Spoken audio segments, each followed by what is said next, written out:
Go ahead. Government. She's got Student it. government located. Where is student government located? So student government's located in the SLC building. We're SLC 1500, and all of our offices, like the room we're in, is SLC 1504. That's our conference room, pretty much, for most of our committee meetings and cabinet meetings and such. Then we have our offices, which we can tour you around later. So. Okay. What are the functions and the benefits offered by student government? Student government has a lot of functions and benefits, I would say. For example, we do in the week of welcome, the very first week, one of our largest events, if not definitely our largest event of the year, is the SG Luau. So we're going to do the SG Luau this year. I think we had more than a few hundred people there last year. It's by the pool and stuff. It's really cool. We do events like that, but that's not to lose sight of the fact that student government is less events focused probably, and more awareness focused, I'd say. A lot of the events and stuff is more Harborside Activities Board, or HAB as we call it. Do you have any more input on that? Yeah, if you've noticed, there's a A&S fee that you guys pay in your tuition, and that's set aside, and student government has budgetary discretion over that fund, and it's utilized to fund organizations such as HAB and the Health and Wellness Center, as well as events on campus. So any event you go on that's funded by, or well, put on by HAB is funded by student government. And we do that in the legislative branch section, as well as there is an executive discretionary fund. So we have at the beginning of, at the end of spring, we approve a budget. Right now it's like 3-point-something million. That's a whole thing that our organization does, and we allocate for each thing. So you'd be surprised. So $3.5 million almost dollars that you guys pay in activity and service fees. It's a lot of money, and that funds like clubs and orgs, travel for clubs and orgs, food, whatever that they want. They'll submit an IRF and a grant request, and then they'll bring it to a committee. For example, Scott, just for the record, I'm the student body president, and Scott's the chair of Judiciary and Ethics. There's another committee that is for the grants. It's a committee on special funding. So pretty much a lot of things are done by student government that people don't see. I mean, we do small things too, like for example, the free printing. A lot of people don't know that the free printing here, you get 22 pages a day right now. That's done through student government. So stuff like that, little things, those are little achievements we have. But a lot of it's, I say, also awareness too. Okay. Why is it important for first-year students to utilize the services and resources of this department? I'd say, for example, an example for me, I got in late. I probably didn't get involved until junior year. So that was a little late. Had I been involved my first year, I think I could have had more benefits from the organization as a whole had I gotten involvement early. For example, my vice president right now is a first-year student. She just became a sophomore, and she's the vice president. So a lot of people that volunteered their services as a freshman, as the year ends, a lot of people graduate or leave the organization, they get the training needed to gain a position in student government. And then they realize really, kind of as I talked about earlier, a lot of the resources that we have available, they realize how to utilize those resources. For example, this is one right here. You want to sit in on this? What's going Do you on? have time? We're in the middle of it. Yeah, Chipotle. So this is our Secretary of Communications. Hello. He's a prime example. He was involved as a first-year student, FTIC, and then now he has a position in the cabinet. So do you want to introduce yourself? We're doing an interview just about student government for their class, and we're being recorded too. Okay, no problem. I'm David Thompson. Like you said, I'm the Secretary of Communications. So within student government, my job is being a point of reference for students when it comes to like learning about student government, like resource fairs. I reach out to people from there. Doing like newsletters, making sure people are aware of what's going on in student government, and just informing them as best as possible, as well as doing events. So you'll see different events that student government does. Those are usually through my department. For example, we'll do stuff typically, I told him about the luau, or a couple of spotlight events that you're going to throw this year, do you think? We have the volleyball tournament coming up. Yeah, so we're going to do late night volleyball as our first event of like this term. So student government luau. We do the It's On Us campaign, Mental Health Awareness Week, those types of things, as well as we do like a meet and greet so you can meet members of student government. What else do we do? And for example, like I said, we still allocate the funding for Harborside Activities Board to be able to put on more programming for their department. we just have a certain number of like traditional, we call them traditions, like events that we do every year through our department, because we have certain like a level of resources and people that we can interact with. So when it comes to like It's On Us, we try to coordinate ours at the same time that Sarasota and Tampa do theirs. So it's just little things like that that we take those events initiatives on. So the question was, why should you utilize student government? Yes. Okay, yeah. So again, you've already paid into the activities and service fees. So besides that, the fact that you've already paid, $3.5 million in towards this organization, it's a great opportunity to get involved on campus, not just as a member of student government, but if you go to our events or you go to HABS events where you utilize the health and service, any of these entities on campus that are funded by student government, these are all things that you've already paid for. And by going to these events and having this experience, you get to meet new people, and that's my favorite thing about student government. I've been involved since I was a freshman. I'm a super senior now, it's my 5th year, and when I started I was the marketing assistant, which was a volunteer position, and now I'm the chair of a committee in the Senate. So you get to meet new people, you get to have great opportunities, and it enriches your college experience, and that's what we're trying to do with the activities and service fees.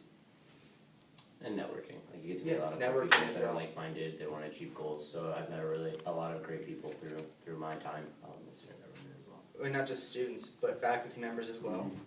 You get to work with Matt Morin, he's the director of student life. Mm-hmm. Yeah, so he's the director of Student student life. life. You get to meet and work with the chancellor as well as other higher up faculty members. So if you're ambitious and you know where you want to go in life, these are great opportunities. You can meet with the chancellor, and he runs she runs he was a he when I started. It was a he when I started. So she runs pretty much every entity on campus. She oversees everything. So that's a great reference. If you're trying to get a letter of recommendation, that's a great person. If you've worked closely with them, or they've seen how hard you work or your work ethic, that's a great person to have write a letter of recommendation if you're trying to go to graduate school or if you're trying to do something later in life. Any other questions? No.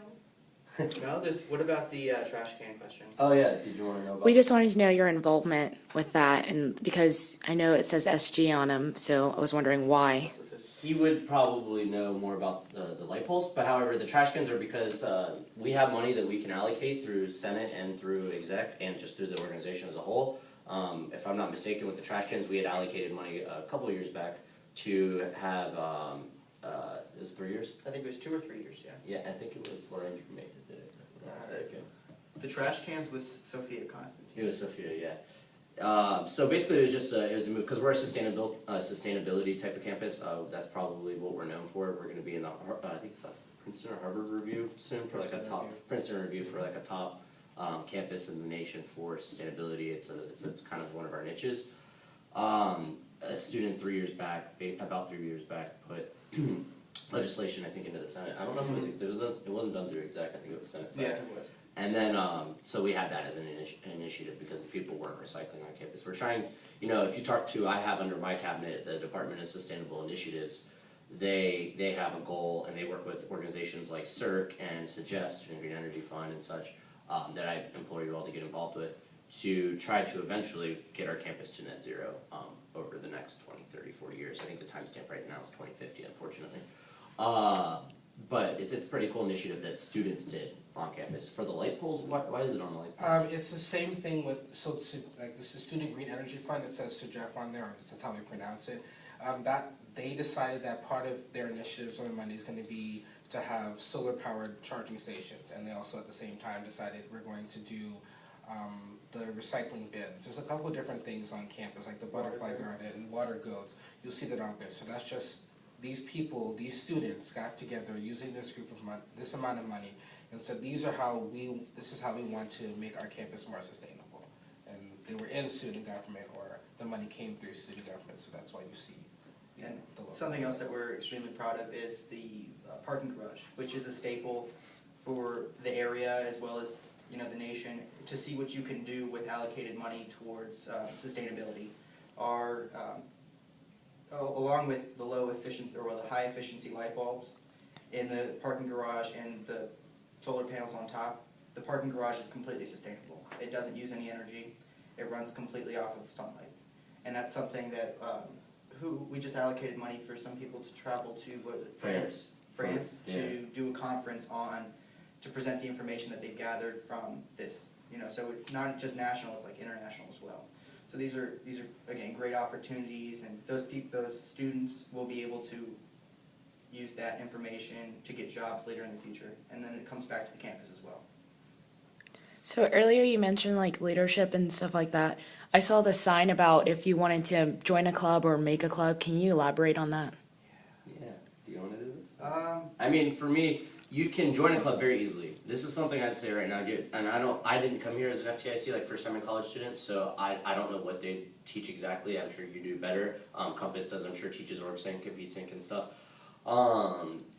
For me personally, I didn't utilize OrgSync properly. That's how you can find every club on campus.